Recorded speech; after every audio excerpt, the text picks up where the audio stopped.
Social media پر فوج مخالف مہم قیادت کی مرضی سے چلائی گئی۔ متعلقہ حکام نے دعویٰ کیا ہے کہ سوشل میڈیا پر پاک فوج اور آرمی چیف کے خلاف شروع کی گئی حالیہ مہم ایک مخصوص سیاسی جماعت کی قیادت کی رضامندی یا پھر اسے علم میں لا کر شروع کی گئی تھی۔ باخبر ذرائع کا کہنا ہے کہ حکام کے پاس ناقابل تردید شواہد ہیں کہ کس طرح یہ ہتک آمیز مہم شروع کی گئی تھی۔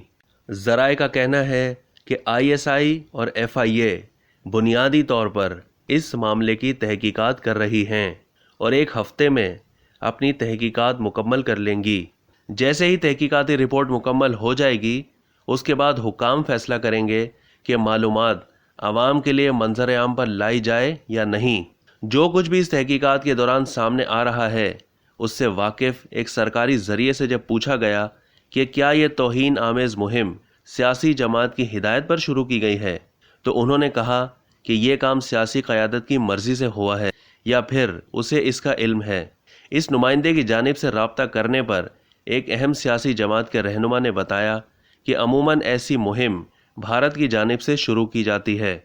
اب تک کے لیے اتنا ہی۔ مزید معلومات کے لیے ڈیلی جنگ کے YouTube چینل کو سبسکرائب کرنا نہ بھولیے۔